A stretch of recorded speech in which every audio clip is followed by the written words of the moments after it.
룻기 2장 14절부터 23절까지 말씀입니다. 제가 봉독하겠습니다. 식사할 때에 보아스가 룻에게 이르되 이리로 와서 떡을 먹으며 내 떡 조각을 초에 찍으라 하므로 룻이 곡식 빼는 자 곁에 앉으니 그가 볶은 곡식을 주매 룻이 배불리 먹고 남았더라.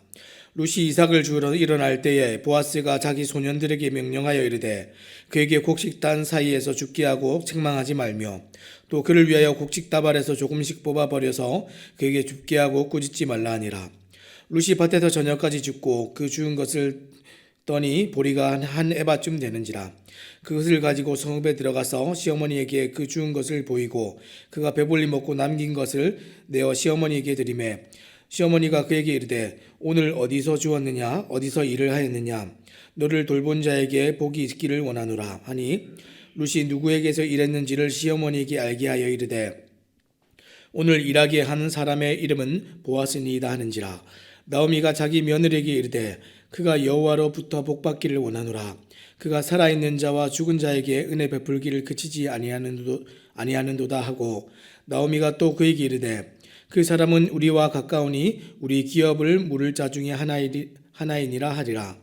모압 여인 룻이 이르되 그가 내게 또 이르기를 내 추수를 다 마치기까지 너는 내 소년들에게 가까이 있으라 하더이다 하니 나오미가 며느리 룻에게 이르되 내 딸아 너는 그의 소녀들과 함께 나가고 다른 밭에서 사람을 만나지 아니하는 것이 좋으니라 하는지라. 이에 룻이 보아스의 소녀들에게 가까이 있어서 보리 추수와 밀 추수를 마치기까지 이삭을 주우며 그의 시어머니와 함께 거주하니라. 아멘. 오늘 우리가 은혜가 넘치는 삶이라는 제목을 가지고 함께 말씀을 나누기 원합니다. 사람들이 이 주일 예배를 올 때보다 새벽 예배에 올 때 비교적 편안하고 가벼운 옷차림으로 오게 됩니다. 저도 마찬가지로 이 설교가 없는 날은 가벼운 복장으로 편하게 예배에 옵니다. 그런데 오늘처럼 이 예배가 새벽 예배 설교가 있거나 그런 날은 아무래도 평소보다 준비할 것도 많고 바쁘게 집을 나서게 됩니다. 입고 나갈 옷을 이제 오늘 아침도 이제 찾게 됐는데 건조된 이 빨래 더미 사이에서 이 찌그러진 와이셔츠가 이제 하나 딱 이제 보이는 겁니다. 많은 고민을 했습니다. 저걸 다 다려 입고 나가려면 시간이 많이 걸릴 텐데 그냥 털어서 딱 이렇게 마이만 딱 걸치고 나갈까 괜찮지 않을까 이렇게 여러 가지 생각을 하는데 제가 이제 아침에 이런 고민들을 할 때마다 옷걸이에 딱 이렇게 잘 다려진 와이셔츠가 걸려 있습니다. 제가 오늘도 아침에 이제 그렇게 찾고 있는데 몰랐는데 딱 보니까 와이셔츠가 하나 잘 다려져서 걸려 있었습니다.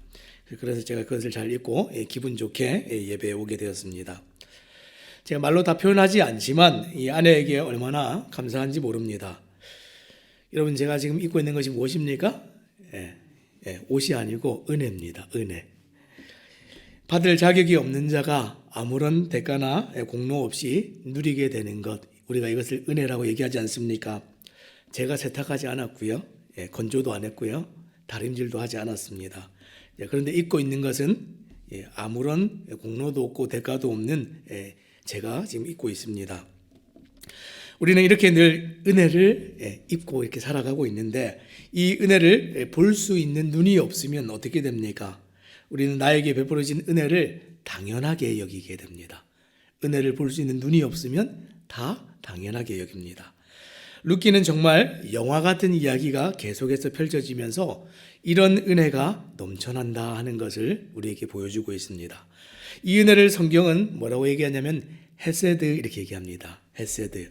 이 헤세드가 뭐냐면 값없이 주어지는 자비와 사랑 이것을 나타낼 때 헤세드 이렇게 얘기합니다. 그래서 성경에서 하나님의 사랑을 얘기할 때 우리가 보통 헤세드 이렇게 얘기합니다. 자, 오늘 성경은 아무런 인도와 보호를 받을 자격이 없는 이방 여인이었던 룻에게 이 헤세드의 은혜가 부어지고 이 부어지는 것을 통해서 우리에게 무엇을 또 보여줍니까? 인생들에게 은혜를 주시는 분이 하나님이라는 사실을 우리에게 다 가르쳐 주는 것이 오늘 우리가 보고 있는 룻기입니다. 오늘 말씀 함께 또 보도록 하겠습니다. 자, 14절부터 제가 함께 보겠습니다. 식사를 할 때에 보아스가 룻에게 이르되 이리로 와서 떡을 먹으며 내 떡 조각을 초에 찍으라 하므로 룻이 곡식 빼는 자 곁에 앉으니 그가 볶은 곡식을 주매 룻이 배불리 먹고 남았더라. 지금 룻이 보아스의 밭에서 아침부터 이삭을 줍다가 점심 먹을 시간이 되었습니다. 그때 보아스가 룻을 식사 자리에 이제 초대를 했습니다. 우리가 잘 알고 있는 것처럼 이 유대인들이 식사를 함께 한다는 것은 굉장히 큰 의미를 가지고 있습니다. 식솔들의 식탁으로 초대한다는 것은 말 그대로 무엇입니까? 우리가 가족같이 아주 친밀하고 가까운 관계라는 것을 나타내기 때문에 이것이 의미가 있습니다. 지금 돌아가신 룻의 시아버지였던 엘리멜렉과 친척이었던 보아스는 지금 자신의 밭에서 이삭을 줍고 있는 소녀가 나오미의 며느리라는 것을 알고 나서는 룻을 자신의 식구처럼 챙겨주는 것입니다. 이것은 지금 이방 여인이었던 룻을 어떻게 하는 겁니까? 이스라엘 공동체 안으로 받아들이는 것을 넘어서서 한 가족의 일원으로서 지금 받아들이고 있는 것입니다. 자, 룻은 그저 시어머니 나오미의 하나님을 인정하며 제가 유다 땅으로 따라가겠습니다 이렇게 했을 뿐인데 하나님께서는 계속해서 이 가정에 은혜가 넘치도록 그렇게 인도해 주셨습니다. 자, 보아스는 지금 한 끼의 간단한 식사를 제공한 것이 아닙니다. 자, 14절 하반절에 보니까 뭐라고 되어 있습니까? 룻이 배불리 먹고 남았다 이렇게 되어 있습니다. 지금 이 표현을 볼 때 정말 넘치도록 은혜를 부어주었다 하는 것을 우리가 알 수 있습니다. 이방 여인이었던 룻은 아마도 베들레헴에 온 후에 오늘처럼 이렇게 따뜻한 이 환대를 받아본 적이 없었을 겁니다. 처음 받아봤을 겁니다. 이스라엘 사람들과 나란히 앉아서 음식을 받아 먹고 또 초를 함께 찍어 먹으면서 배려의 말을 들으면서 룻의 마음이 굉장히 위로를 얻었을 겁니다. 넘치는 은혜 아닙니까? 우리는 주변에 정말 우리와 같은 민족이 아닌 사람들이 와서 살기만 해도 참 이렇게 눈여겨볼 텐데 그 당시에 이방 사람이고 또 여인이었던 사람이 이런 은혜를 알지도 못하는 사람들에게 받을 때 은혜가 넘치는 것입니다. 그런데 이 넘치는 은혜는 여기서 끝나지 않습니다. 15절과 16절 말씀 또 보겠습니다. 룻이 이삭을 주우러 일어날 때에 보아스가 자기 소년들에게 명령하여 이르되 그에게 곡식단 사이에서 죽게 하고 책망하지 말며 또 그를 위하여 곡식 다발에서 조금씩 뽑아버려서 그에게 죽게 하고 꾸짖지 말라 하니라. 지금 식사가 끝나고 룻이 다시 이삭을 주우려고 일어났습니다. 그랬더니 보아스가 자신의 일꾼들을 다 이렇게 불러 모았습니다. 룻이 혹시 곡식단 사이에서 주울지라도 절대로 면박을 주거나 창피하게 하거나 그렇게 만들지 말라 이렇게 일렀습니다. 또 룻이 더 많이 주워갈 수 있도록 어떻게 합니까? 곡식 다발에서 일부러 조금씩 빼서 흘리도록 주워가는 것을 절대로 그렇게 비난하지 말도록 그렇게 얘기를 했습니다. 자, 보아스는 자신의 일꾼들이 룻을 곡식 주우러 다니는 그 처지라고 창피함을 주거나 인격적으로 모독하거나 일에 방해가 되니까 막 짜증을 부리거나 화를 내지 않도록 사전에 미리 이렇게 얘기를 해서 배려를 하고 있습니다. 지금 이게 다 무엇입니까? 보아스가 지금 룻에게 베푸는 은혜이고 배려인데 우리가 물질적인 것만 베풀면 배려가 아니라 지금 물질적인 배려뿐 아니라 그것을 넘어서서 인격적으로도 무시당하지 않도록 배려를 하고 있는 것입니다. 굉장히 다른 사람의 입장이 되어서 그 사람이 어떻게 할까 그것을 생각하지 않으면 이런 세심한 배려를 할 수가 없는 것이죠. 그런데 보아스가 룻을 보면서 그렇게 했다는 겁니다. 계속해서 은혜가 넘치고 있습니다. 자, 보아스가 이렇게까지 은혜를 베푸는 이유가 무엇입니까? 이 장면을 보고 제가 아내에게 이렇게 물어봤을 때 제 아내가 이렇게 얘기했습니다. 룻이 되게 예뻤나 보지 이렇게 얘기했습니다. 사랑하는 여러분, 예뻐서 정말 출중하고 뛰어나서 뭔가를 얻어내고 받아내고 가져가면 그것은 세상입니다. 그렇죠. 세상은 어떤 조금이라도 자격이 있고 요건이 되는 사람에게 뭔가를 돌리게 되는데 그래서가 아닙니다. 지금 보아스가 은혜를 베푼 것은 그가 하나님을 경외하는 사람이었기 때문에 이렇게 은혜가 흘러가고 은혜가 베풀어지고 있는 것입니다. 어저께 보았던 이 12절 말씀에서 우리가 무엇을 보았죠?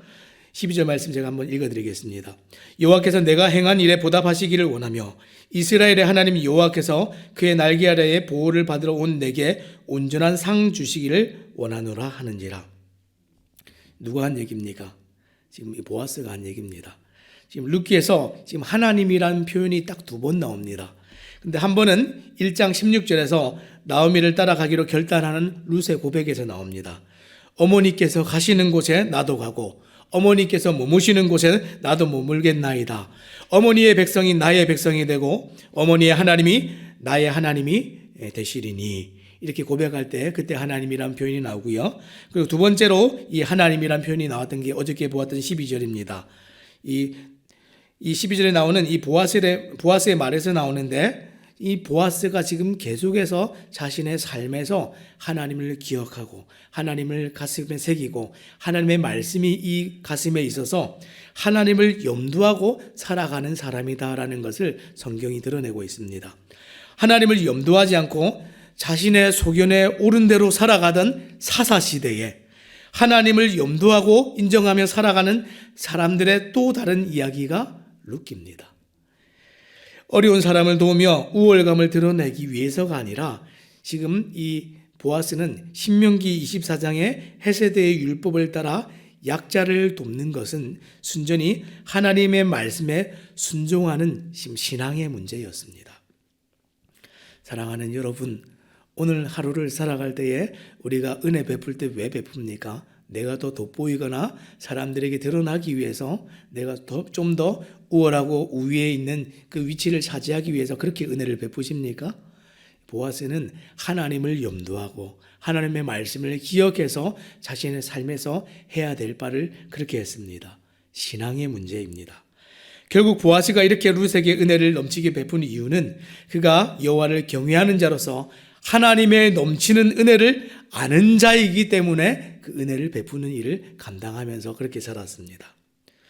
사랑하는 여러분, 오늘 사람들에게 은혜가 어떻게 넘치고 어떻게 흘러가고 있습니까?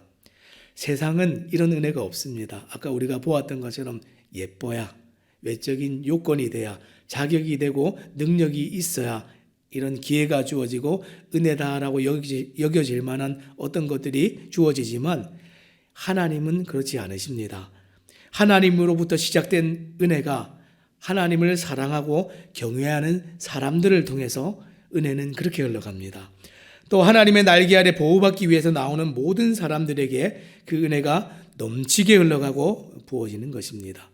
룻이 하나님께 피하기를, 하나님의 날개 아래 나오기를 결단해서 지금 나와서 오늘 이 베들레헴까지 오지 않았습니까? 그때 하나님께서 이 룻을 절대로 잊어버리지 않으십니다.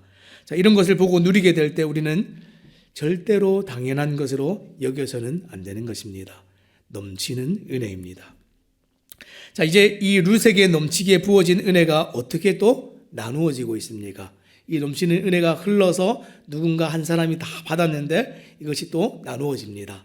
자, 집으로 돌아가는 룻을 통하여서 지금 나오미에게 또 나누어지고 있습니다. 자, 17절과 18절 말씀 제가 읽겠습니다. 룻이 밭에서 저녁까지 죽고 그 죽은 것을 떠니 보리가 한 에바쯤 되는지라.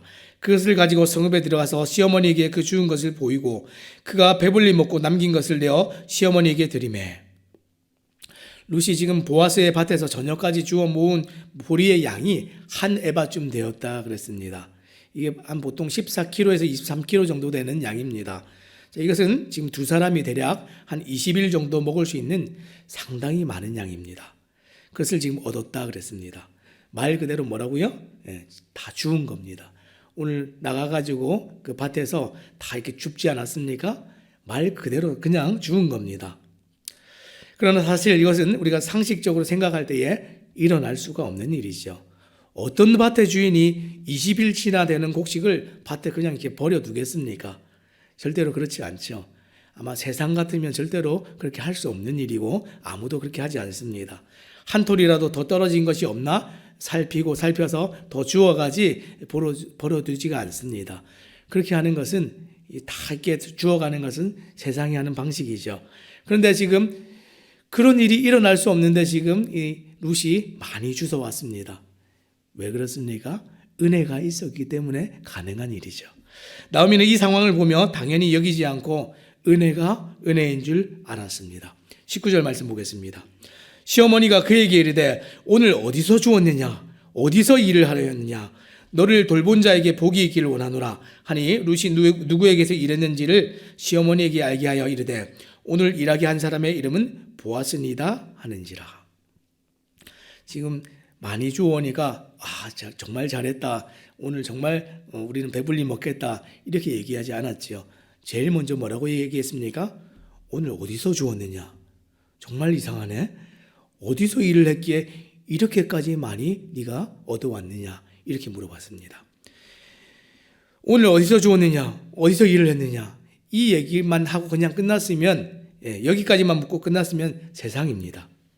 오늘 운이 정말 좋았네, 오늘 횡재했는데 대박인데, 기분 좋은 감정만 가지고 끝나면 은혜가 넘쳐도 볼 수 있는 눈이 없는 사람이죠. 은혜를 모르는 겁니다. 근데 뒤를 이어서 뭐라고 물어봅니까?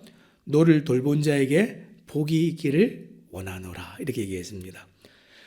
지금 누군가 은혜를 베푼 것이 아니라면 지금 설명할 수 없는 일이 일어났다라는 것을 이렇게 설명하고 있습니다. 그때 룻이 그 은혜 베푼 자가 누구라고 얘기하고 있습니까? 그 은혜 베푼 자가 보아스라는 이름을 가진 사람이었습니다. 그 밭의 주인이 보아스입니다. 이 보아스라는 이름을 맨 마지막에 지금 이야기함으로써 지금 나오미의 놀라움을 성경이 극대화시키고 있습니다. 하나님이 지금 얼마나 정확하게 일하시며 지금 이 두 여인을 넘치는 은혜로 돌보시고 있다는 것을 보아스라는 이름을 통해서 지금 다 드러내십니다. 이제 보아스의 정체가 드러나면서 지금까지 보이지 않던 하나님의 섭리와 계획이 더 선명하게 나타납니다. 자, 20절 말씀 어떻게 되는지 한번 보겠습니다. 20절입니다. 나오미가 자기 며느리에게 이르되 그가 여호와로부터 복받기를 원하노라. 그가 살아있는 자와 죽은 자에게 은혜 베풀기를 그치지 아니하는도다 하고 나오미가 또 그에게 이르되 그 사람은 우리와 가까우니 우리 기업을 물을 자 중에 하나이니라 하니라. 룻이 지금 보아스라는 이름을 언급했을 때 나오미가 굉장히 많이 놀랐을 겁니다. 왜냐하면 그는 엘리멜렉의 가까운 친척으로서 기업 물을 사람 중에 한 명이었기 때문에 그렇습니다. 지금 나오미는 보아스가 하나님께 지금 복받기를 원한다 이렇게 얘기를 했는데, 왜냐하면 지금 은혜가 베풀어지고 그 은혜가 흘러서 자신들에게 입혀졌다는 것을 너무나 정확하게 알았기 때문에 그렇습니다. 지금 이렇게 얘기합니다. 그가 복받기를 원한다 했던 이유가 이렇습니다. 왜냐하면 살아있는 자와 죽은 자에게 은혜, 아까 우리가 나누었던 헤세드가 베풀어지기를 그치지 않는 사람으로 여겨졌기 때문에 그렇습니다. 지금 여기서 살아있는 사람이 누굽니까? 지금 나오미와 룻을 가리키고 있죠. 죽은 사람은 누굽니까? 지금 모압 땅에서 죽은 나오미의 남편 엘리멜렉과 두 아들 말론과 기륜을 얘기하는 겁니다. 자, 이것은 산자, 즉 과부들을 잘 돌보는 것이 이들을 남겨놓고 떠난 죽은 자에게까지도 은혜를 베푸는 것이다 이렇게 얘기하고 있는 것이죠.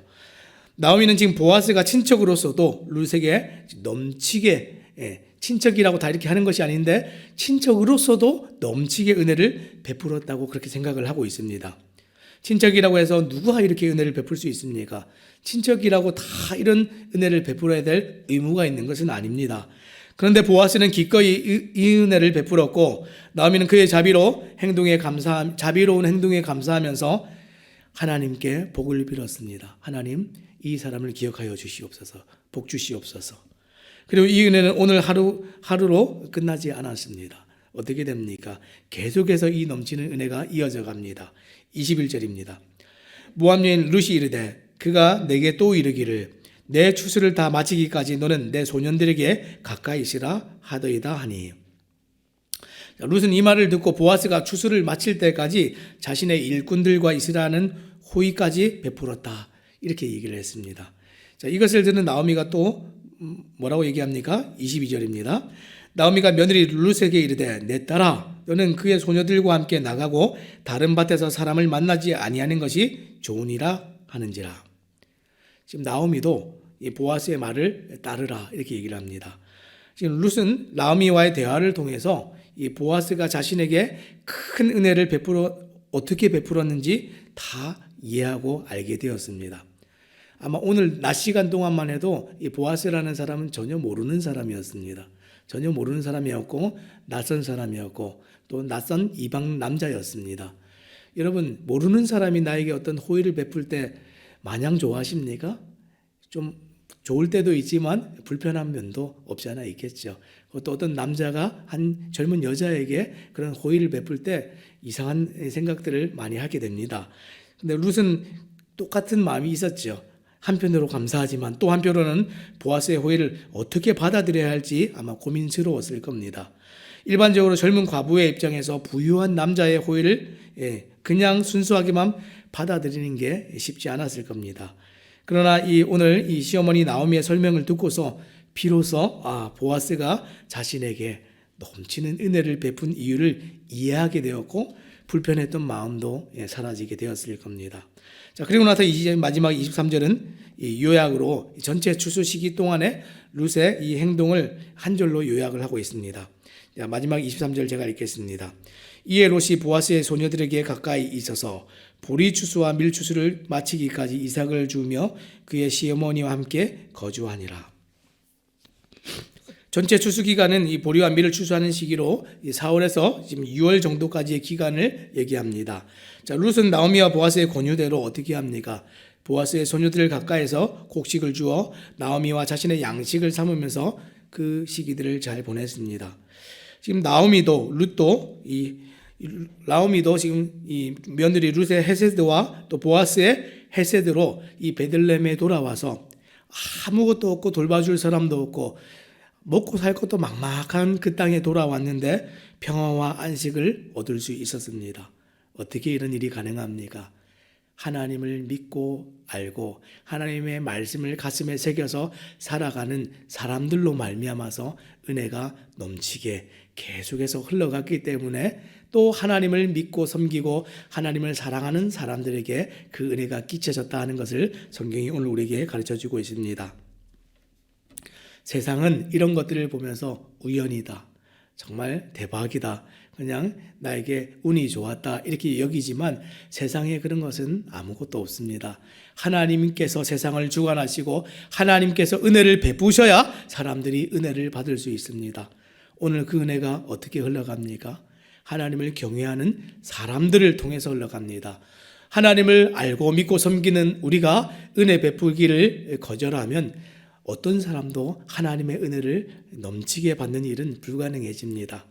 하나님이 자비하시고 은혜로우시지만 하나님이 은혜가 없어서 세상이 은혜를 못 받는 것이 아니라 하나님을 아는 자들이 이 넘치는 은혜를 나누고 흘려보내지 않을 때 하나님의 은혜가 경험되어지지 않는 것입니다.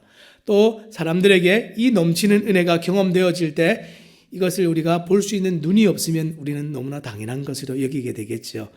또 오늘 하루를 살아갈 때에 여전히 하나님께서는 우리 주변의 환경들과 사람들을 통해서 넘치는 은혜를 여전히 허락하고 계십니다. 우리에게 주신 모든 상황이 은혜인 줄 아십니까? 이것을 볼 수 있는 눈이 우리에게 있기를 바랍니다. 룻과 나오미와 보아스를 통하여서 오늘 이 룻기가 하나님의 헤세드가 어떻게 흘러가고 이 넘치는 사랑이 여전히 오늘 이 시대까지 이 세상에 어떻게 드러나고 있는지 성경을 통하여서 오늘 우리에게 잘 가르쳐주고 있습니다. 오늘 하루를 살아갈 때에 또 우리를 통하여서 또 우리에게 주시는 이 넘치는 또 하나님의 은혜와 사랑이 또 많은 사람들에게 흘러가는 귀한 통로가 되어질 수 있도록 또 그렇게 결단하며 이 하루를 살아가시는 우리 모든 성도님들 되시기를 주님의 이름으로 부탁드립니다. 기도하겠습니다.